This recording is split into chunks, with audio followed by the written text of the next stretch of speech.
Bem, bom dia. Hoje nós estamos no dia 22 de fevereiro de 2025, estamos encerrando a oitava semana do ano, né? E dando continuidade à leitura do nosso livro, né, A Alma Humana. Nós estamos no quinto encontro deste livro, A Alma Humana, do Carl Koenig. Vamos iniciar um capítulo que é a natureza transcendente da alma. Hoje quem fará a leitura será a Maria Lourdes, direto de Portugal, né? E antes eu vou ler um verso, que é um verso do Hermann Hesse. Compartilha de toda a dor do mundo, mas não dirige tuas forças para onde és impotente, e sim para o próximo, a quem podes ajudar, a quem podes amar e alegrar. Muito bem. Maria Lourdes, se puder, então podemos Bom dia. começar. É o capítulo 2.3, a natureza transcendental da alma. A alma possui outra característica fundamental, além da qualidade intencional. Em geral, esta característica é descrita como sua natureza transcendente. É a capacidade de tornar-se consciente do mundo ao redor que não nos pertence, mas que representa uma outra entidade. E a nota 12 refere-se a um livro que é Ziel und Welt, não sei a tradução, de É, Lesch, Alma e o Mundo. Alma e o Mundo. A Como é Alma que e o seria Mundo. aqui? Ok. Deve ser feita uma clara distinção entre a qualidade intencional e a transcendente da alma. A primeira descreve a habilidade da alma de pôr-se em contacto com o mundo exterior, em redor. A segunda, a capacidade de tornar-se consciente deste contacto. Esta última é uma qualidade mais interna que a anterior e tem um significado especial para o maior entendimento da natureza da alma. A autoobservação imparcial da passagem das experiências pela consciência logo enfrenta o seguinte problema: como é possível que eu tenha não apenas a capacidade de observar os fatos fora de mim mesmo, mas também de reproduzi-los sob a forma de ideias e imagens? Como é possível que a flor que acabo de ver, a melodia que acabo de ouvir, o fato que acabo de presenciar não permaneçam apenas como fato externo, mas tornem-se parte de mim mesmo? Dizer que isto se deve à força da memória significa apenas transferir o problema para outro nível sem solucioná-lo. Além de a memória ser justamente outra capacidade que atua quando os conceitos interiores já estão concluídos, devemos perguntar o que significa o fato de sermos capazes de reproduzir os factos e coisas do mundo ao redor. A memória é uma capacidade que pode reter essas reproduções por períodos de tempo longos ou curtos. Não pode haver qualquer dúvida de que a vida consciente possui essa habilidade.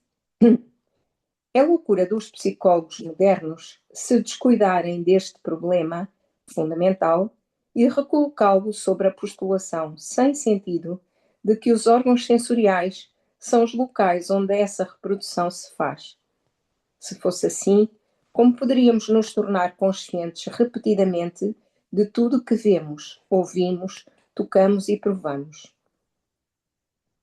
Os órgãos físicos dos sentidos são necessários para o ato da percepção. Todavia, são apenas mediadores entre a alma e o mundo, ao passo que apenas a própria alma executa a função de criar imagens dos fatos externos e retê-los, ou até mesmo de recriá-los à vontade e com calma.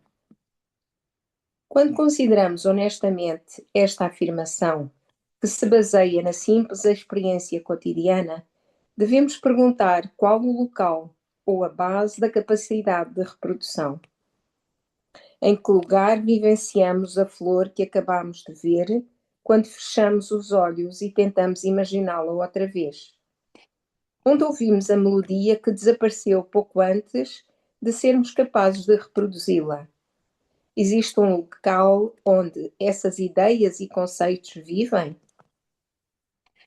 Ou eles acontecem apenas dentro de nós mesmos? Seria igualmente errado declarar que os pensamentos vivem na cabeça? Certamente, eles estão ligados a ela, mas não dentro dela. O mesmo é verdadeiro para os sentimentos e as emoções. Quando perguntamos a uma criança onde sente amor ou raiva, ela apontará para seu coração. As emoções relacionam-se ao coração, mas estão tão pouco dentro dele como os pensamentos estão dentro do cérebro. Tais considerações dão uma primeira ideia da complexidade do problema com o qual nos defrontamos.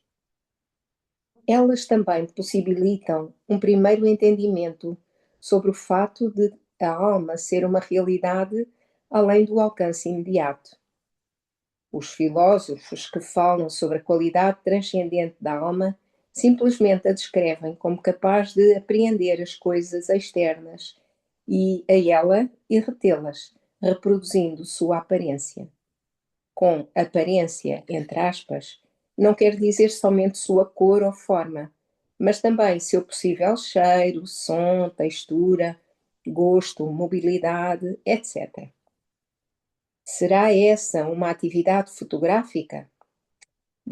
Dificilmente é esse o caso, porque a reprodução interior difere consideravelmente dos objetos exteriores que ela copia. Só podemos descrever esta qualidade como criativa.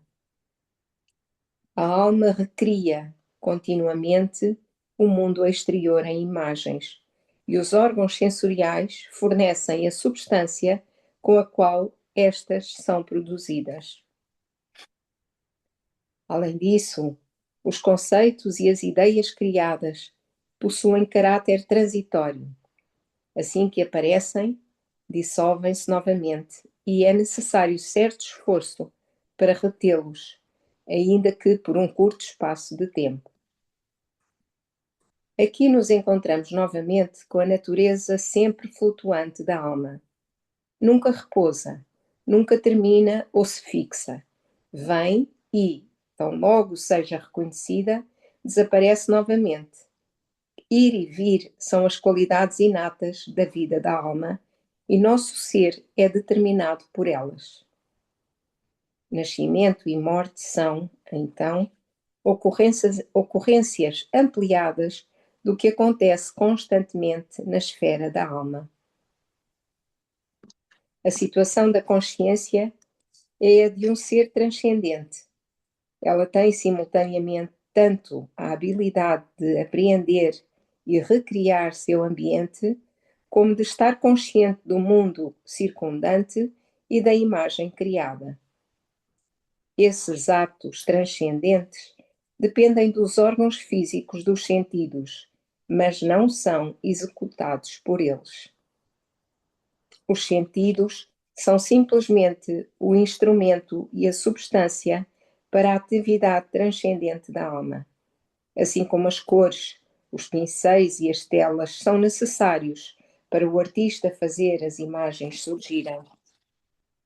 Esta faculdade transcendente não pode ser encontrada no âmbito restrito ao corpo, está além dele. Mesmo assim, é real e não uma ilusão. Confiamos tanto nas imagens, ideias e sentimentos como nas percepções do mundo exterior. Atribuímos a elas um valor de realidade diferente do valor atribuído ao mundo exterior.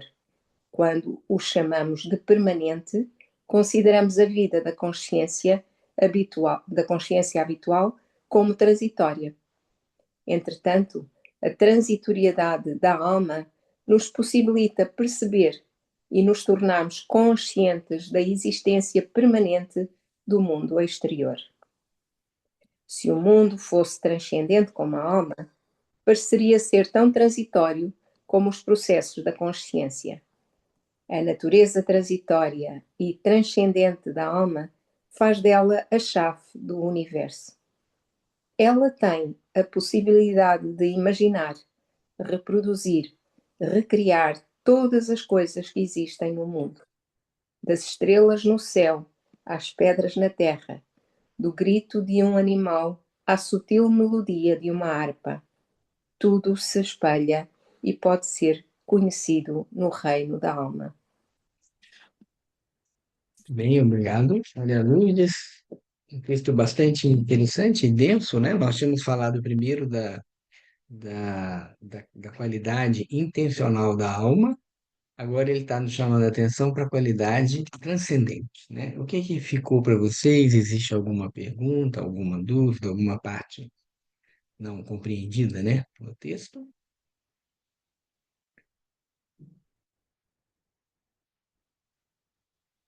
Tudo bem? Tranquilo para vocês?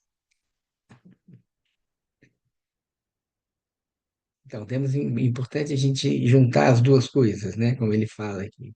O mundo é dado, o mundo existe, e através dos sentidos nós percebemos esse mundo, né? E a qualidade intencional da alma, ela se mostrou, como ele falou anteriormente, no pensar, no sentir e no agir, né? No pensar, eu olho o mundo, eu faço uma imagem. No sentir, eu já me aproprio um pouco da imagem, daquilo que eu vejo, né? Com simpatia e antipatia. E no agir, eu vou, de uma certa forma, aí interferir no mundo. Então, esse mundo, ele é fixo, né? Ele não é transitório, ele existe. E agora, aquilo que eu vivi pela alma intencional, eu preciso ter isso dentro de mim, né? Para que eu não possa precisar toda vez estar entrando em contato com uma coisa. Então eu vou transcender essa realidade do mundo físico, trazendo para dentro da alma uma qualidade de memória, né? Não só da memória, mas de poder perceber aquilo que existe e reter, né, como experiência. E o Goethe falava, né, que o ser humano ele é a ideia da criação e ele é capaz de pensar sobre a ideia. E pensando sobre a ideia, ele pode interferir, né? Então, nós não temos asas para voar, como os pássaros que nós observamos, mas podemos criar instrumentos que nos permitam voar.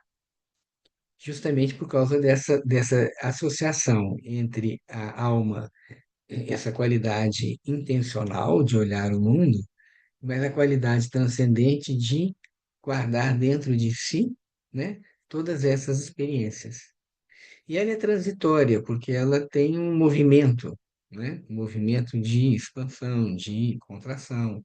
Esse movimento, como ele fala, nascimento e morte, são expansões desse movimento, porque de repente nasce uma ideia, aquilo pode morrer, e eu vou transferindo, não transferindo, eu vou metamorfoseando, né? Porque esse é o processo de aprendizado. Eu posso ter uma imagem, e, ao mesmo tempo, aquilo vai, com o tempo, a partir das minhas experiências internas, eu posso ir transformando, trabalhando sobre essa imagem, às vezes até mudando um conceito que eu tinha sobre uma determinada coisa. Mas a partir do mundo que não é transitório. Ele existe, os meus órgãos dos sentidos, eles captam o mundo, mas eles não dão essa transitoriedade, né? É como ele citou ali, quer dizer, o cérebro, ele capta as coisas, mas o pensar não está no cérebro. E o sentir também, que nós sempre associamos com o coração, ele não está dentro do coração, né? Senão uma pessoa que tivesse um infarto e sobrevivesse, todo aquele período que ela tivesse uma UTI com infarto, ela não sentiria nada, né? Então, na realidade, não está no órgão, né? Mas passa por ele. Eliane, quer fazer uma pergunta? Sim, essa frase, a memória é uma capacidade que pode reter essas reproduções por períodos de tempo longos ou curtos. A memória, onde que fica a memória, então? Então, Que essa é uma local ela qualidade ocupa? da alma. Oi? Desculpa, você Não, continua falando, é que eu pensei em algum lugar que eu pudesse identificar na minha condição física, como um mapa. em que pasta do computador, né? Memória, né? Se fosse assim, né? Na realidade, não é um local físico, né? E é bem interessante essa pergunta. Eu acho que ele não fala isso no livro, eu estou agora falando a partir de pensamentos e elucubrações sobre a memória, né? A memória, como nós vimos no livro no livro Desvendando o Crescimento, você tem uma memória primeiro de localização, né? Que corresponde ao que na humanidade, a criança tem isso, né? A criança, eu sei que eu estou indo para casa do meu avô, quando você pega o carro, uma criança pequena.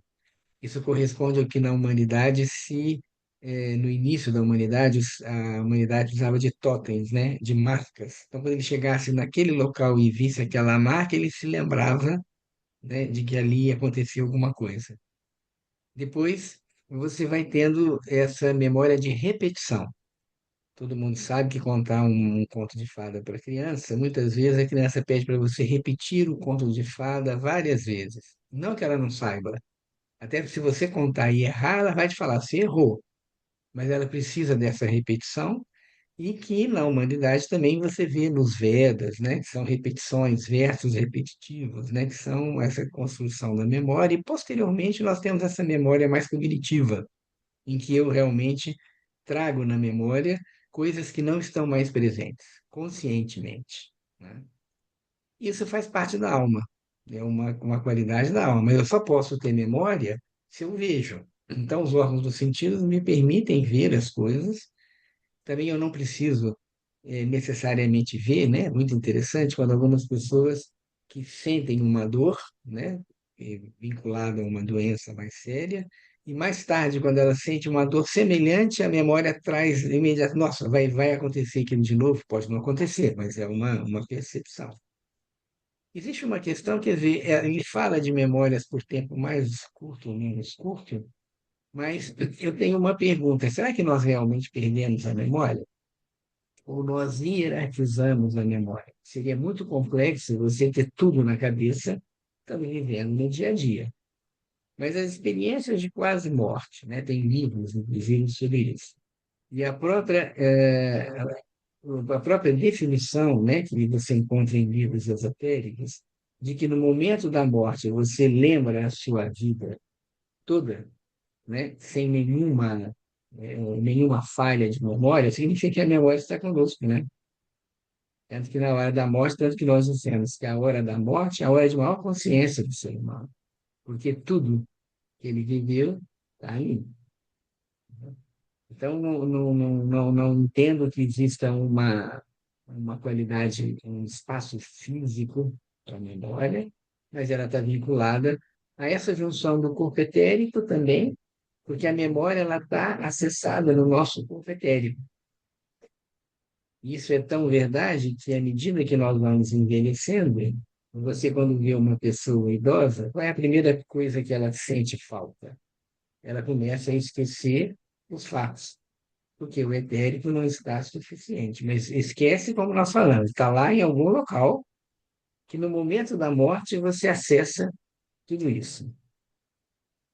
E tem um apelo para medicação para perda de memória. Eu fiquei pensando nisso, né? Olha, tome isso, faça aquilo para manter a memória em dia. Então, o corpo etérico, claro, na nossa curva, ele vai não é se diluindo, mas ele vai se separando, é isso? Vai diminuindo a atuação, Diminuindo a atuação. né? Então, remédio para memória é interessante, né? Antigamente falava muito do fósforo, né? Tinha uma É, propaganda até de remédios, né? Não eram remédios comuns, né? Fosfosol, né? Os biotônico. mais antigos aqui vão lembrar disso, né? A farmácia falava, tome isso para memória e tal. Porque o fósforo também ele tem a ver com a individualidade, com o eu, né? Mas, na realidade, o melhor da memória é você treiná-la, né? Na verdade, a melhor forma de você manter a memória, a irmã maior da memória, é a observação. Quando você observa objetivamente uma coisa, você não esquece. Então, você vê o pôr do sol todo dia, Mas tem um dia que esse pôr do sol é marcante, você nunca mais esquece. O pôr do sol mudou? Não, provavelmente não. Você é que mudou por estar vivendo alguma coisa que é a sua memória, né? Desculpa, que você teve uma observação muito importante que você não esquece, né? Então, quanto mais nós observamos os fatos, mais nós retemos isso na memória. E uma forma de manter a memória é justamente mantendo a capacidade cognitiva ativa. Então, o que que você orienta para os idosos?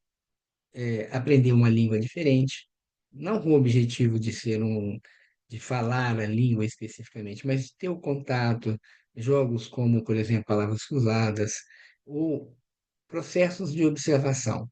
Quem tem dificuldade de memória, por exemplo, e a gente sabe que uma das coisas que tira a memória é o estresse, porque o corpo astral que está super ativo, diminuindo a atividade do corpo etérico, uma pessoa jovem, quando fala, estou esquecendo onde que eu deixei a chave, é isso, com certeza ela está sob estresse, né? Porque não é uma consciência do fato, é uma consciência que está diluída com ansiedade e preocupações. Então, um exercício interessante é, durante umas 6 semanas, você pegar um objeto que é importante para você, por exemplo, a chave do carro, que você vai usar no outro dia, e você coloca num lugar diferente de onde você costuma colocar. E como que você pode usar isso como um exercício de memória? É que você, ao colocar a chave num determinado local diferente, você faz uma imagem do local onde está a chave. Você está fazendo uma observação. E aí, no outro dia de manhã, a primeira coisa que você resgata é a observação do fato, né? E aí, todo dia você pode mudar essa chave de lugar fazendo um quadro, uma imagem de onde você colocou. Quer dizer, você está intensificando a memória. Tem a maioria das pessoas que falam, nossa, será que eu tranquei a casa? Trancou. É que você faz tão objetiva, tão mecanicamente, né? Mas se você está com essa dificuldade, você pode falar, estou trancando a chave, que horas são? Trancando a casa, né? Que horas são? Ah, são 9 horas. Então você está ampliando, né, por uma observação, a memória. É mais do que exercícios, né? É mais do que remédio, é mais fácil você trabalhar com a observação. Que tudo depende do que está falando aqui, né? Essa qualidade intencional junto com a qualidade transcendente, né? Eu vejo e eu guardo em mim essa imagem, eu trabalho esses conceitos. Marta? É que eu estou pensando aqui que a memória, ela se consolida durante o sono, né? E aí, durante o sono, o astral e o eu estão deslocados. Aí eu Uhum. queria entender melhor essa conexão aí, que eu não consegui pensar sozinha. Na realidade, você falou uma coisa muito importante. Nós consolidamos o aprendizado à noite, né? Então, muitas vezes você dorme com um problema, né? Um problema cognitivo mesmo, não um problema emocional. E, de repente, depois de uma noite bem dormida, às vezes aquilo fica, nossa, agora eu entendi aquilo que eu trabalhei, né? Também porque nós, durante a noite, o astral e o eu, eles se separando do corpo etérico e do corpo físico, o etérico fica mais livre para atuar nos processos de revitalização. E por que que o etérico tem a ver com a memória? Quando você olha uma flor, você vê que existe uma repetição, né? Quando você olha numa árvore, você vê que um galho repete o outro, existe uma repetição, um espelhamento, né? A memória é isso também, né? Você vai juntando os conceitos, como a árvore faz, como a planta faz. Então, quando o nosso corpo etérico ele está mais solto, você realmente tem uma melhor possibilidade de reter a imagem, tanto que todos nós sabemos que quanto mais cansado eu estou, mais difícil eu lembrar as coisas, né? E ao mesmo tempo, como a partir da qualidade transcendente da alma, eu trouxe essas imagens para dentro de mim, né, que estão na minha alma, quando eu vou para o mundo astral e espiritual, né, quando o astral e o etérico e o eu se separam, eu também levo essas memórias, né? E que às vezes isso se expressa como sonho. Então, muitos dos sonhos que nós temos têm a ver com aquilo que eu vivi no dia. Às vezes não, às vezes eu posso ter sonhos premonitórios, às vezes eu posso ter sonhos é, muito estranhos, né? Mas não é incomum você ouvir a pessoa falar: eu sonhei com a minha casa, eu sei que eu estava na minha casa, mas não era aquela minha casa, né? Existe uma pequena transformação aí. Ah, eu sonhei que estava com uma determinada pessoa que eu conheço, mas não era essa pessoa, mas eu sei que era ela. Da onde que você sabe que era ela? É uma memória, né? E o sonho, ele muitas vezes traz uma imagem, fala uma imagem onírica, né? Que é uma mudança, e que o Steiner, inclusive, quando fala do sonho, ele fala quando nós sonhamos uma coisa transformada, significa que o nosso eu está bastante ativo. Quando eu sonho exatamente igual à realidade, o meu eu não está muito ativo. É bem interessante essa observação dele, né? Então, significa que no sonho, nesse todo esse processo, todos os corpos estão envolvidos. Não sei, Marta, se eu respondi a sua pergunta. Respondeu, mas me trouxe outra dúvida, porque você Ótimo. associou a memória com o corpo etérico. Sim, E para mim, sendo uma coisa da alma, estava mais ligado corpo ao astral. astral. É. Então, isso é interessante porque nós tocamos aqui num ponto que quando nós separamos o corpo etérico, corpo astral, corpo físico, corpo etérico, corpo astral e eu, isso é uma separação didática. Na realidade, elas se entremeiam. Então, o Uhum, meu astral só pode atuar com a consciência e o meu eu com a autoconsciência, porque existe um substrato que é formado pelo corpo físico e pelo corpo etérico juntos. E se eu separo o corpo etérico do corpo físico, é o que acontece na morte. No sonho, o corpo etérico ainda está ali junto, certo? Mas a memória, você inclusive só deveria apelar para a memória da criança quando o corpo etérico termina plenamente a atividade, plenamente não, mas ele competir com a tua vida toda, mas ele encaminha o desenvolvimento humano no primeiro setênio. Então não é vantagem nenhuma você levar uma criança para a escola, para ela aprender coisas do jeito, inclusive, que se aprende, né? Só decorando, muito cedo, porque o corpo etérico ainda está ocupado na construção do corpo. Mas a memória é vinculada a essa qualidade etérica de repetir e de espelhar. Quer dizer, o que que nós fazemos? Como é que nós crescemos a partir do corpo etérico? E nós repetimos células, nós repetimos o processo. Aí está a base da memória, né? Mas é lógico que, quando eu penso que a memória me traz uma alegria, a base da memória é etérica, mas a alegria ou a tristeza da memória já está ligada ao corpo astral, porque aí já é sentimento.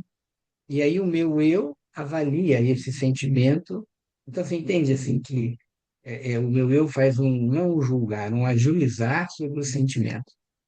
Então, eu posso ter a memória de ter encontrado uma pessoa que foi uma experiência foi muito ruim, e quando me vem à mente essa pessoa, que eu nem preciso estar com ela fisicamente, me vem a memória da pessoa, aí o astral vem e me traz uma sensação de simpatia, antipatia, e o meu eu pode ajuizar sobre isso, porque julgar está no nível do astral, simpatia, antipatia.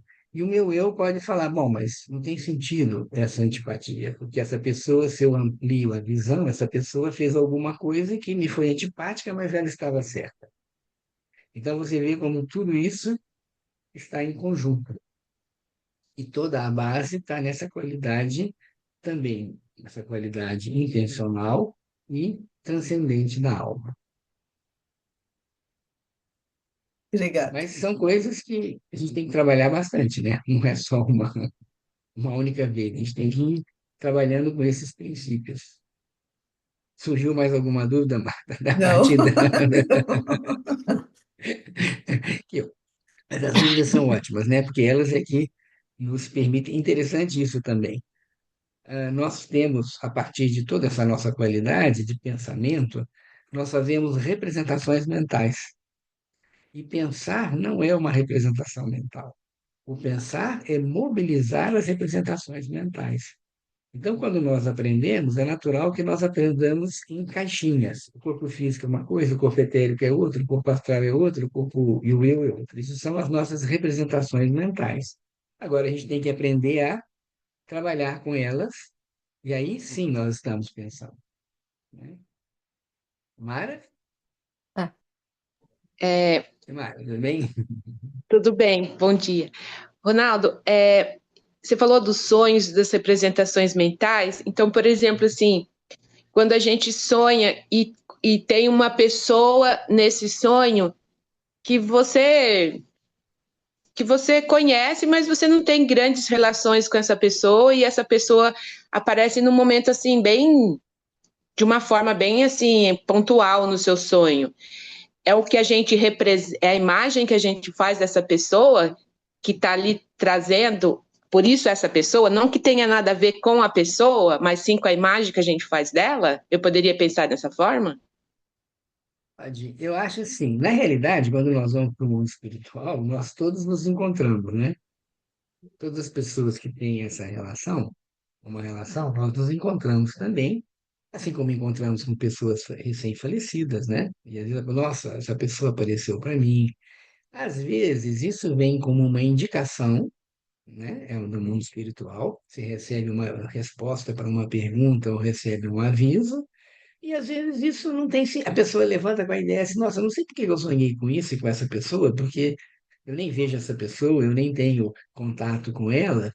E aí é interessante nós, durante o dia, trabalharmos um pouco com essa imagem, para ver se ali vem alguma, algum sinal, né? Mas, na realidade, o que acontece é que, como nós temos essas imagens no momento da vigília, né, que nós estamos acordados, quando nós dormimos, de repente você tem contato com essa pessoa. E às vezes vem uma coisa interessante, né? Eu mesmo vivi recentemente uma questão como essa. Eu tinha uma paciente que tinha que fazia um acompanhamento comigo, e muito tempo eu não a vi. Eu não sonhei, eu não acho que eu sonhei, porque eu não acordei com a sensação de que eu tinha sonhado com ela, mas eu acordei com a imagem dela, né? Ah, desculpa, gente, só um minutinho aqui, ele veio o celular aqui, tá? E eu acordei com a imagem dela. E como eu acordei com a imagem dela, eu mandei uma mensagem para ela para saber se ela estava bem ou não. E ela imediatamente respondeu a minha mensagem no WhatsApp, espantada, e mostrando, mandou uma foto que ela tirou da agenda dela, que na agenda dela estava escrito procurar o Ronaldo, né? Então, são coisas que a gente não consegue explicar totalmente, mas nós temos essa relação, né? Ou então, às vezes, uma pessoa pensa muito na outra pessoa, fala, estou pensando, durante a semana a pessoa está sempre com essa pessoa na cabeça, às vezes sonha, e às vezes a pessoa liga e a outra pessoa está precisando realmente de alguma coisa, né? Então, isso extrapola essa questão da mera observação, mas tem, porque isso está tudo na nossa, dentro da nossa percepção, né? Não sei nada, tudo bem? Maria Ronaldo, Lourdes? antes da Maria Lourdes, tem duas perguntas no chat. A primeira é da Cíntia. E Ah, memória demais tem problema? memória? Demais. Não. Não, na verdade, não vejo problema nenhum, né? Algumas pessoas sofrem um pouco porque têm uma memória que ocupa muito a mente, né? E por isso que eu acho que nós hierarquizamos. Na realidade, quando você começa a fazer objetivamente os exercícios de retrospectiva diária, a sua memória fica mais afiada, né? E principalmente quando você, por exemplo, tem um fato importante que acontece com você, seria interessante fazer a retrospectiva daquele fato, né? Quando ele terminou até o momento que ele começou. Isso tudo enriquece a alma. Agora também depende, né, do que eu vou, como é que eu vou trabalhar essa memória. Tem pessoas que têm memória de número, lembra? Antigamente tinha catálogo, isso não existe mais, né? Os mais antigos aqui chegaram ao tempo de pegar um catálogo de telefone. Vocês lembram aquela coisa que tinha antigamente, que era catálogo de telefone? Tinham pessoas que tinham uma memória fotográfica para isso, né? Tinha pessoas até que treinavam isso, ficavam olhando no catálogo, o telefone. Aí depende do que você quer fazer com a tua memória, mas assim, a, a memória ela é uma base para a nossa vida íntima e para a nossa individualidade. Quer dizer, eu acordo de manhã, eu sei quem eu sou, quais as minhas responsabilidades, né? Isso também tem a ver com esse contínuo do tempo, né? E a outra pergunta, você falou que tem duas? É da Andrea. O que acontece com a alma de uma pessoa que tem Alzheimer? Então, interessante a gente pensar sobre isso, né? Como ele falou ali, ah, o, o pensar está ligado ao cérebro, né? E o Steiner fala, inclusive, uma coisa que na realidade não somos nós que pensamos, nós captamos pensamentos do mundo espiritual. Isso é, nós podemos entender essa frase quando nós pensamos que existem pessoas, existem, por exemplo, você vai distribuir um prêmio Nobel de ciência. E às vezes tem dois cientistas que nunca se falaram, estão em países completamente diferentes e têm a mesma ideia. Eles captam essa mesma ideia, né? Então nós estamos captando isso. Então o nosso cérebro, ele tem a finalidade de refletir os pensamentos. Não somos nós que pensamos, mas o cérebro capta e ele interpreta, né? Ele consegue trazer para a consciência. Pessoas com doenças neurológicas, como no caso do Alzheimer e outros tipos de demência, a alma continua a mesma, tudo que está acontecendo aqui continua, só que o espelho está com problema. É como se você entrasse numa. Antigamente tinha muito isso, não sei se ainda existe hoje em dia, quando você vai num circo e tem aqueles espelhos que deformam, né, a imagem, então você entra magrinho e o espelho te faz ficar gordo, ou o contrário. Então, porque aquilo tem um defeito, um defeito intencional ali no caso, né, para causar espanto, alegria e tudo mais, mas na realidade, quando o nosso o cérebro ele não está adequado, ele tem alguma lesão, não quer dizer que não exista memória, mas a percepção fica prejudicada. Seria a mesma coisa que eu estar eu ouço tudo e de repente aparece, eu crio, né? Isso é comum acontecer. Você cria uma rolha de cera no ouvido. O ouvido está ali, mas eu não estou conseguindo perceber. Os sons estão lá fora, mas eu não estou conseguindo perceber mais, né? Mas com certeza, essa pessoa com Alzheimer, quando for falecer, toda a vida dela vai passar na frente dela como uma experiência, né? É só que por uma questão, pode ser até kármica, a gente poderia dizer assim, essa pessoa tem um defeito no órgão que permite a percepção da memória e dos fatos. Então, o idoso, quando ele perde a memória, é muito interessante, ele perde a memória de fatos recentes, né? Mas ele não perde a memória dos fatos que ficaram consolidados, tanto que muitos familiares se incomodam porque a pessoa repete a mesma história várias vezes, né? Então, a memória é bem mais ampla, né? É um aspecto bem amplo nesse sentido. Tá bom, André? É isso Doutor aí? Leonardo, deixa eu só É. fazer um comentário que eu acompanhei recentemente a minha madrinha, né? Com o É. processo do Alzheimer. Então, no começo vai perdendo essa memória recente, vai indo, mas no final ela faleceu tem 3 semanas, né?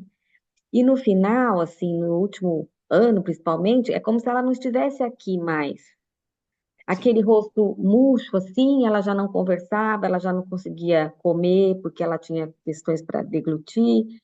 E aí eu fiquei imaginando, será que ela está aqui em algum momento? Será? Como que está essa pessoa espiritualmente falando? Né? Porque quando a gente olha o físico, parece que ela não está.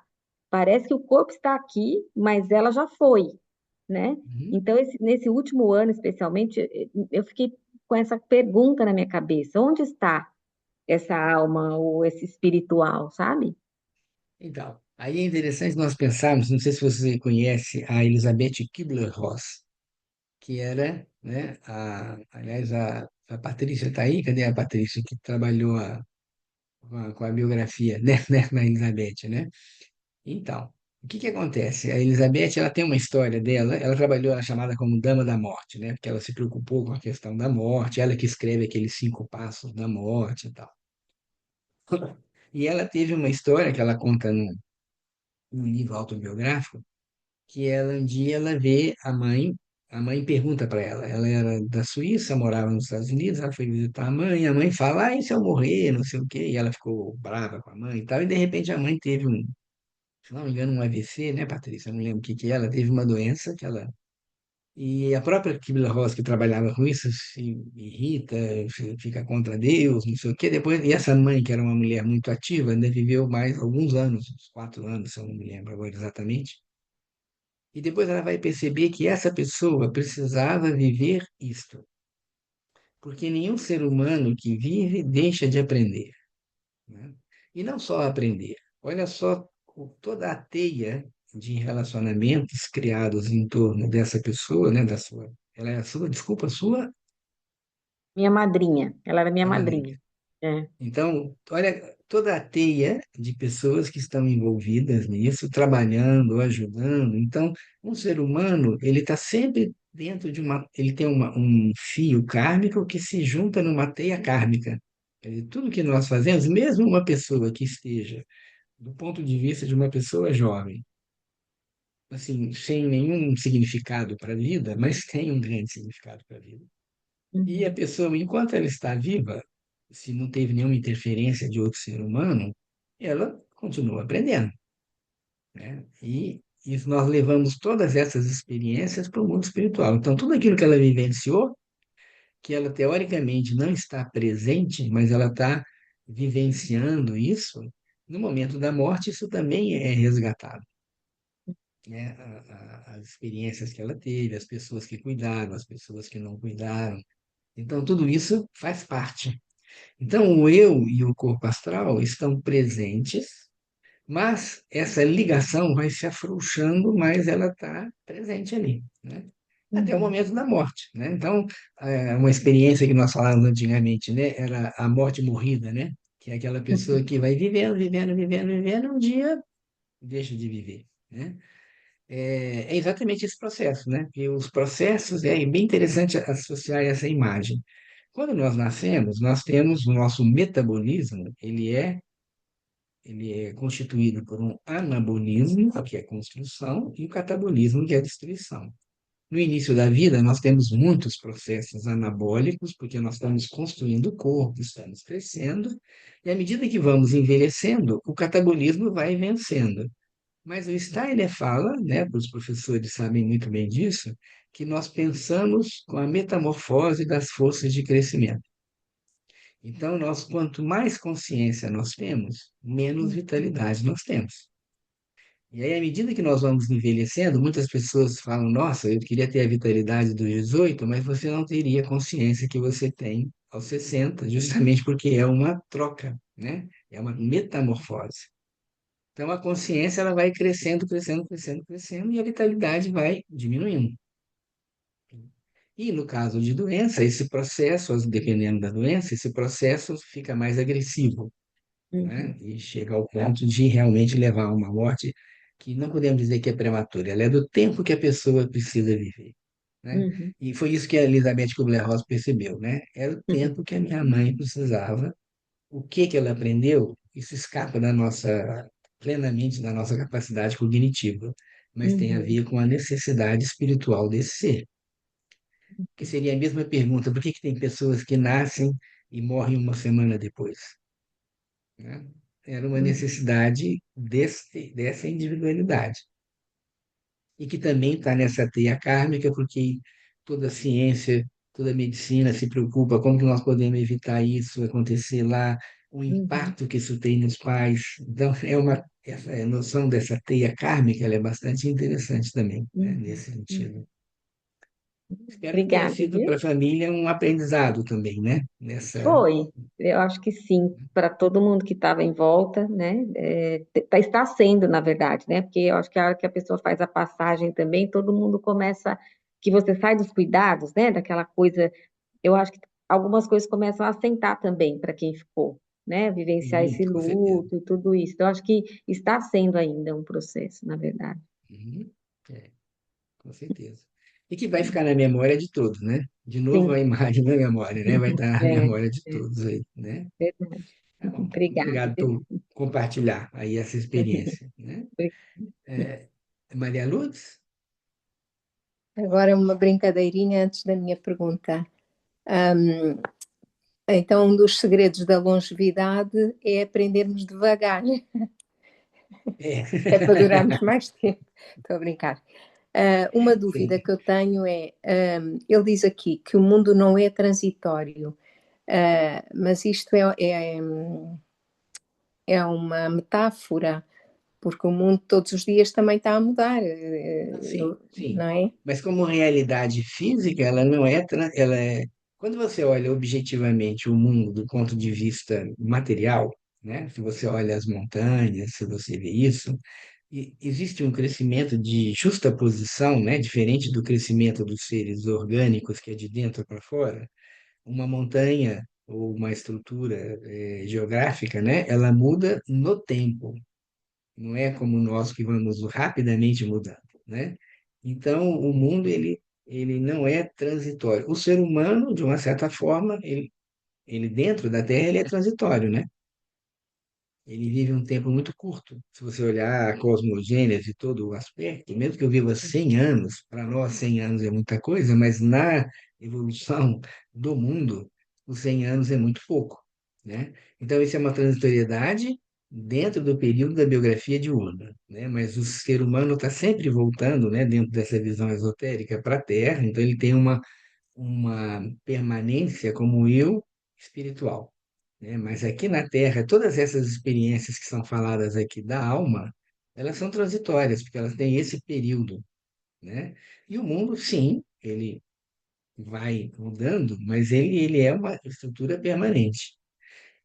Podemos pensar ao contrário, quando nós falamos da transitoriedade da alma, tem pessoas também, através das suas representações mentais, que fazem com que uma representação mental fique permanente, ela fica obsoleta, ela fica fixa. Então, ela teve uma experiência negativa no passado, ela faz uma representação mental, às vezes dela mesma, de ser uma pessoa incapaz. A vida vai trazendo outras oportunidades e a pessoa está fixada naquela imagem, né? Então, também nós não aproveitamos, essa pessoa talvez não esteja aproveitando essa qualidade da metamorfose, da transitoriedade, né? Nesse sentido. Mas o mundo que eu entendo aqui, o que ele quer dizer, assim como uma realidade dada, ele é permanente. Mesmo que tenha naturalmente, as suas mudanças, né? Ele é permanente nesse sentido.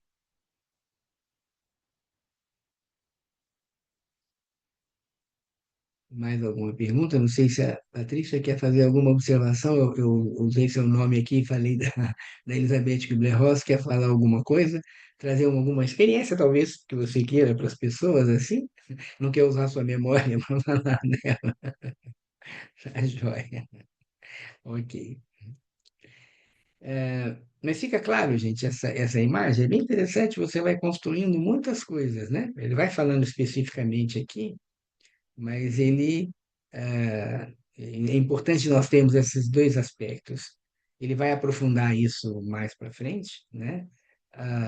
Que eu acho que hoje não é legal, porque o capítulo é relativamente grande e não dá, são capítulos pequenos, mas partir no meio do capítulo, nesse momento, não é interessante, né? Então, eu acho que é interessante nós terminarmos hoje aqui, porque nós vamos começar o próximo capítulo, ele é um subcapítulo na realidade, né?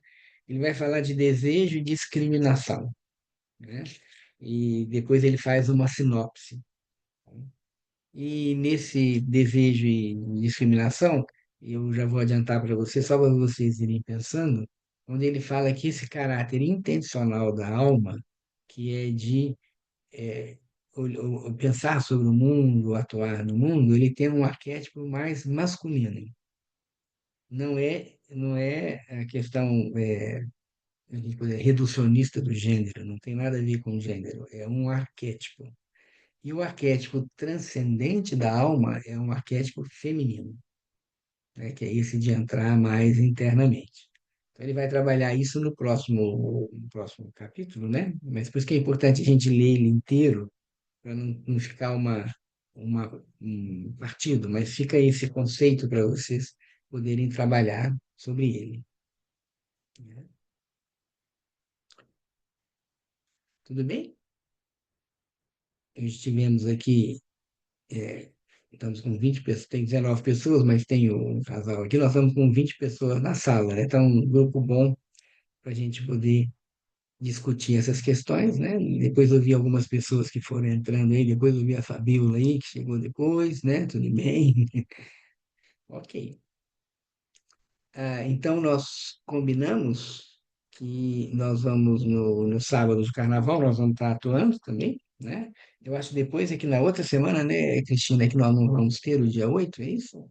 É, Isso, que nós vamos estar tem informação, né? Então, para que a gente não interrompa muito, o tema está ficando tão interessante aqui, então nós vamos manter, né?